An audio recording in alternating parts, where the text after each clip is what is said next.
Would you like to create your own website without needing to code? You've come to the right place because in today's video, I'm going to show you how to create your own website without needing to code. Watch this video to the end to learn the 7 steps to creating your own website. Hi, I'm Jo Randolph and I'm a branding consultant based in London, and I'll help you become an expert and leader in the field you care about most. On this channel, I'll share everything you need to know about how to become a leader doing meaningful work so your career is something you love and supports the life you want. If you want to watch videos like this, make sure you subscribe. Anyways, let's get right into it. The fact that you're watching this video tells me that you want to build a website, but there's one problem. You're not a website designer.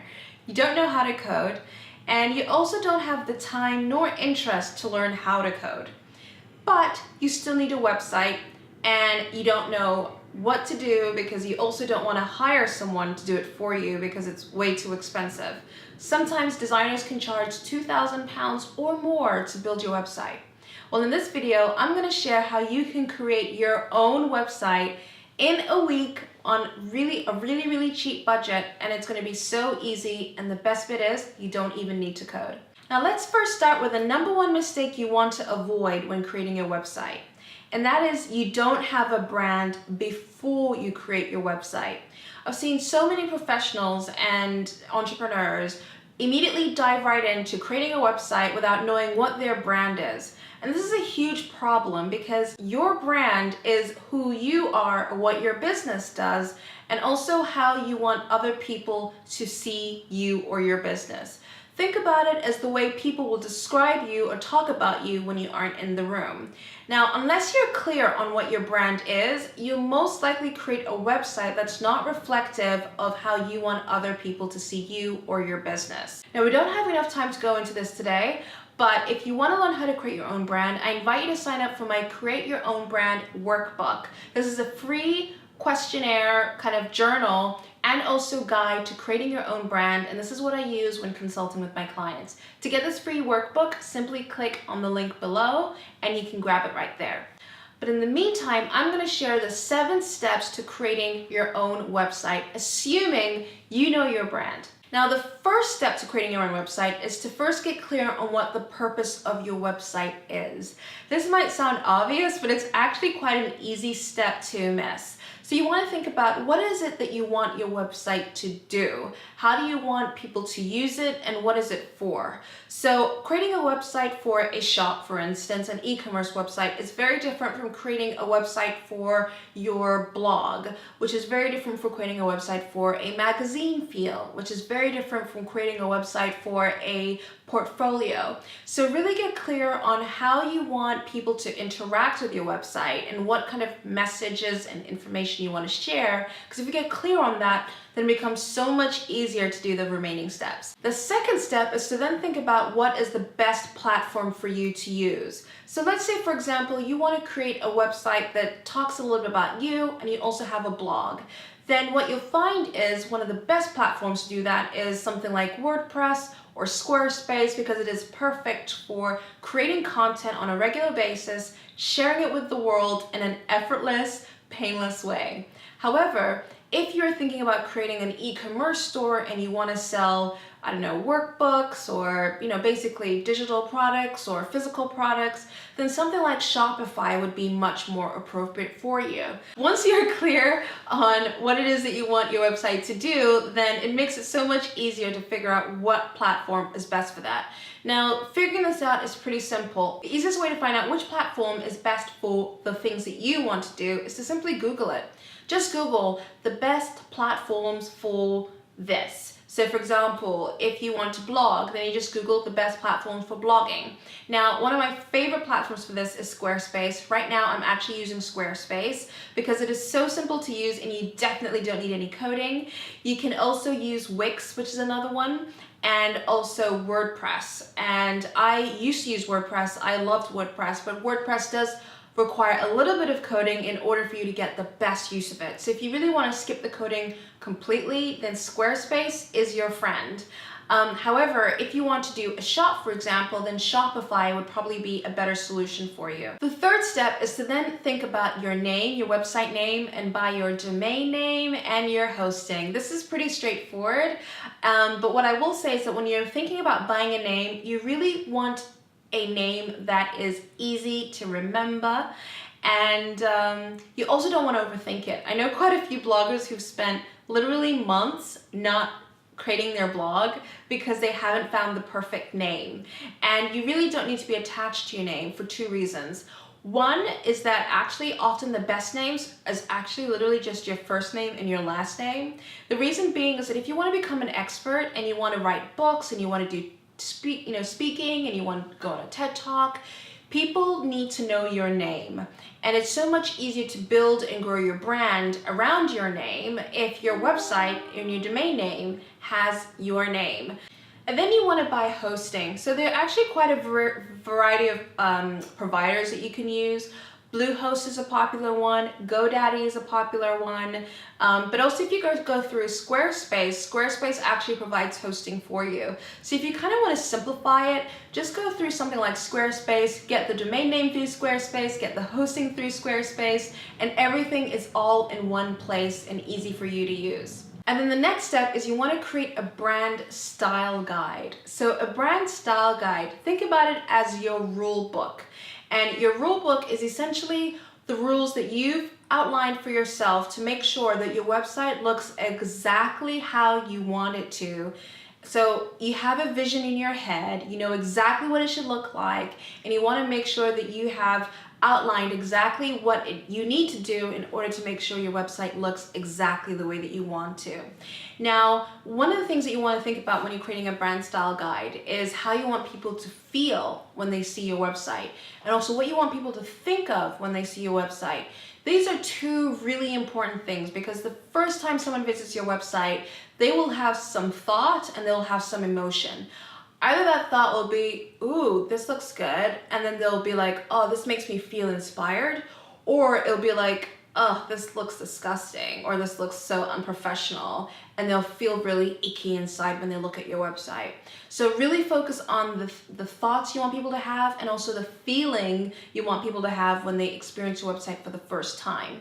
And then once you kind of concluded what that is, you can then think about, okay, which colors are the best colors to kind of create those emotions? What font is the best font to represent my brand and my website?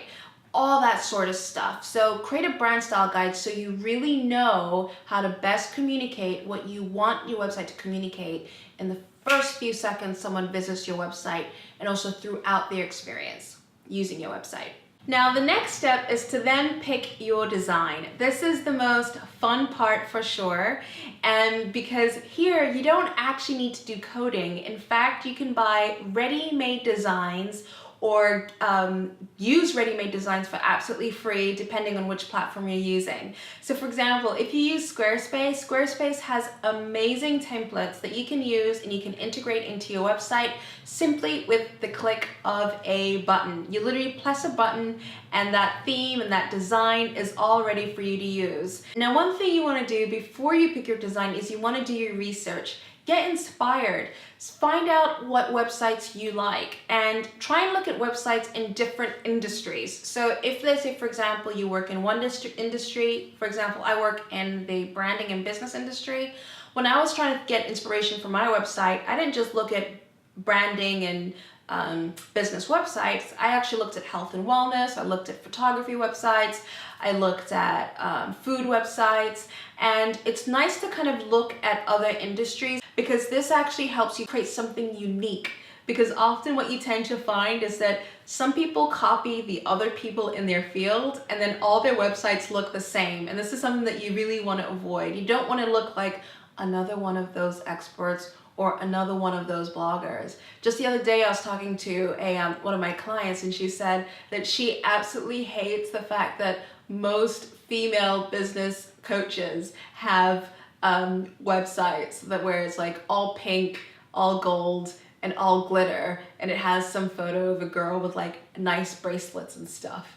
And it's so true. A lot of female business coaches have that same look and feel. And that is something you want to avoid, because that is what will stop you from looking distinctive. So when you want to pick a design, you really want to make sure that it's distinctive for you.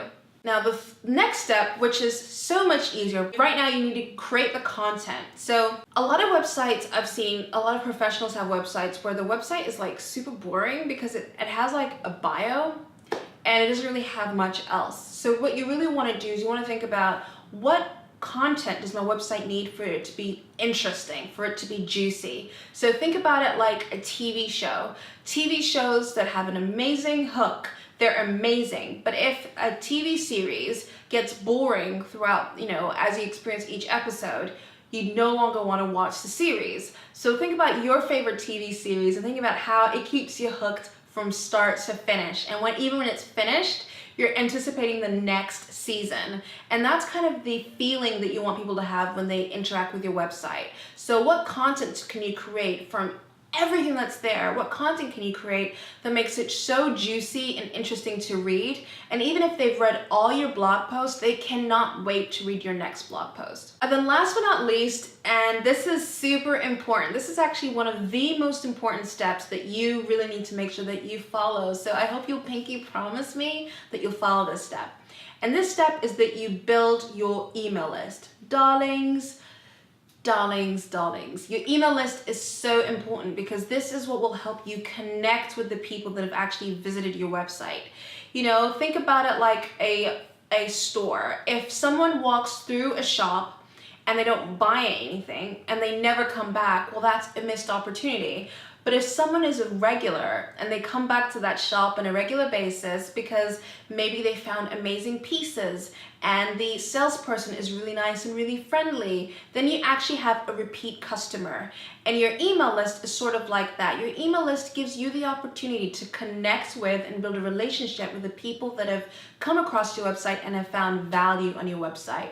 Now, the easiest way to do this is to actually watch one of my videos that I actually created on how to build and grow your email list, because otherwise this would be a super long video if I went into it now. So simply, I don't know where the video is going to be, so I'm just going to have these two hands here, but simply click on the link above in this video so that you can actually learn how to build and grow your email lists. And that, my friends, is pretty much it. Now, the amazing thing is I didn't mention any coding whatsoever in this video, so you can totally do this without any coding whatsoever. And you can actually do this within a week. When I make websites, sometimes it actually takes me 2 or 3 days. Now, if you want to create your own website and you want to create your own brand, then I totally recommend you download my free Create Your Brand workbook, because this workbook will help you create that brand style guide. And it will also help you figure out what will be your best logo, the best colors, all the sort of stuff that I mentioned below. So download your Create Your Brand workbook. And if you want to actually work with me to create your brand, then I invite you to sign up for my Create Your Brand consultation. This is a consultation where we'll get clear on your vision for your brand, and you'll also identify what might sabotage your success with your website and growing your business or in your career. And also you leave the session feeling renewed and re-energized and ready to go, knowing exactly how to build your website and create the brand that you've been wanting to create. If you want to sign up for this, then click request in the link in the description box below. Anyways, that's it. Thank you so much for watching. I'm so happy to talk to you, and I can't wait to see you next week. All right, bye.